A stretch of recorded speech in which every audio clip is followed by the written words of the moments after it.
جب اس زمین پہ اللہ کے ولی امام علی علیہ السلام کی آمد کا وقت قریب آیا تو تاریخ گواہ ہے 30 عام الفیل 11 رجب المرجب کو امام علی علیہ السلام کی والدہ بی بی فاطمہ بنت اسد خانہ کعبہ کے قریب آتی ہے اور خانہ کعبہ پہ ہاتھ رکھ کے کہتی ہے، اے اللہ اپنے ولی کا ظہور فرما۔ تو بس دیوار کعبہ ٹوٹنا تھا اور امام علی علیہ السلام کی والدہ کا اندر داخل ہونا تھا۔ یہ منظر حضرت عباس ابن عبد المطلب علیہ السلام دور سے دیکھ رہے تھے۔ جیسے ہی آپ نے یہ دیکھا تو چیخ چیخ کے لوگوں کو کہنے لگے کہ ابو طالب کی زوجہ خانہ کعبہ کے اندر چلی گئی ہے، آؤ کعبہ کا دروازہ کھول کے ان کو باہر نکالتے ہیں۔ یہ بات مکہ سے پورے عرب میں پھیلنے لگی، لوگ دور دور سے آنے لگے۔ ابو طالب کی زوجہ جس کے پیٹ میں بچہ تھا وہ خانہ کعبہ کے اندر، وہ بھی دیوار سے لوگ خانہ کعبہ کے دروازے کو کھولنے کی کوشش کر رہے ہیں، لیکن کسی سے بھی اللہ کے گھر کا دروازہ کھل نہیں رہا۔ اس وقت پوری دنیا میں 2 لوگ مطمئن تھے، ایک حضرت ابو طالب علیہ السلام اور دوسرے اللہ کے رسول حضرت محمد مصطفیٰ صلی اللہ علیہ وآلہ وسلم۔ تاریخ نے لکھا کہ پورے عرب میں اتنا ہجوم پہلے کبھی نہیں ہوا۔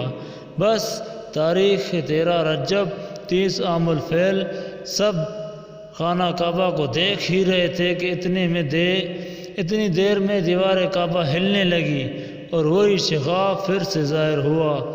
سب لوگ حیرت سے دیکھ رہے تھے۔ اتنے میں حضرت ابو طالب علیہ السلام فرمانے لگے، اے محمد صلی اللہ علیہ وآلہ وسلم، جاؤ دیکھو۔ اللہ کے رسول اپنے مبارک قدموں سے جیسے ہی خانہ کعبہ کے اندر پہنچے تو دیکھا ایک نورانی بچے کے نور سے پورا خانہ کعبہ چمک رہا ہے۔ آپ نے دیکھا کہ امام علی علیہ السلام کی والدہ پریشان ہے۔ رسول اللہ صلی اللہ علیہ وسلم نے فرمایا، اے میری ماں، آپ غمزدہ کیوں ہیں؟ تو بی بی فاطمہ بنت اسد فرمانے لگی، اے میرے بیٹے محمد، اللہ نے جیسے ہی اس بچے کا ظہور کیا تب سے لے کے نہ یہ بچہ روتا ہے نہ دودھ پیتا ہے۔ اللہ کے رسول نے مسکرا کے جیسے ہی اس بچے کو گود میں اٹھایا تو وہ بچہ مسکرا کے آنکھیں کھولنے لگا۔ اللہ کے رسول نے اپنی زبان امام علی علیہ السلام کے منہ میں دی اور امام علی علیہ السلام رسول اللہ کی زبان چوسنے لگے۔ پھر جیسے ہی رسول اللہ اپنی گود میں امام علی علیہ السلام کو لے کے باہر آتے ہیں، سارا عرب اس بچے کے نور اور فضیلت کو دیکھ کے جھومنا شروع ہو جاتے ہیں اور لوگ پوچھنے لگتے ہیں اور آپس میں کہنے لگتے ہیں کہ اس کا نام کیا رکھیں۔ اتنے میں اللہ کے رسول فرماتے ہیں، اے لوگو، اس طرح سے آج سے پہلے کسی بچے کی ولادت نہیں ہوئی ہے۔ اس بچے کی ولادت علی ہے، افضل ہے، اعلیٰ ہے اور اللہ کی مرضی ہے کہ اس کا نام بھی علی رکھا جائے، یعنی وہ بلندی جس بلندی پہ کوئی پہنچ نہ سکے۔ بس فضا میں علی علی علی کی صدائیں بلند ہونے لگی۔ جناب ابو طالب امام علی علیہ السلام کو لے کے اپنے گھر کی طرف جا ہی رہے تھے کہ کسی منافق نے کہا، اے ابو طالب، کیا وہ رسم نہیں کرو گے جو ہر بچے کے ساتھ کی جاتی ہے؟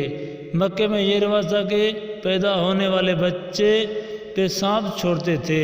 اگر سانپ بچے کو مار دیتا تھا تو وہ یہ سمجھ جاتے تھے کہ یہ بچہ اپنے باپ کی اولاد نہیں ہے، لیکن اگر سانپ بچے کو کچھ نہیں کرتا تھا تو وہ پھر یہ سمجھتے تھے کہ یہ بچہ اپنے باپ کی اولاد ہے اور ہمارے لیے قابل عزت بنے گا۔ حضرت ابو طالب علیہ السلام نے اللہ کے رسول کو دیکھا، امام علی علیہ السلام کو دیکھا اور ایک جگہ امام علی علیہ السلام کو رکھ کے کہنے لگے، لاؤ اس سانپ کو جس پہ تم فخر کرتے ہو۔ وہ سانپ چھوڑا گیا۔ جیسے ہی سانپ امام علی علیہ السلام کے قریب آیا وہ سانپ آتا ہے، وہ امام علی علیہ السلام اپنے ننھے ہاتھوں سے اس سانپ کو پکڑ کے چیر دیتے ہیں۔ بس سب لوگ زور زور سے کہنے لگے بچے نے سانپ کو چیر دیا۔ عربی زبان میں سانپ کو کہتے ہیں حیان، اور کسی چیز کو چیر کے پھاڑ دینے کو کہتے ہیں درن۔ تو لوگ دور دور سے کہنے لگے حیان درن کہ بچے نے سانپ کو چیر دیا، اور یہ آواز فضا میں گونج رہی تھی۔ یوں معلوم ہونے لگا کہ کوئی کہہ رہا ہے حیدر حیدر حیدر۔ اس آواز کو سن کے امام علی علیہ السلام کی والدہ بی بی فاطمہ بنت اسد سلام اللہ علیہا آسمان کی طرف دیکھ کے کہنے لگی یہ میرا بچہ حیدر ہے، وہ شیر سانپ کو چیر کے 2 حصوں میں تقسیم کرتا ہے۔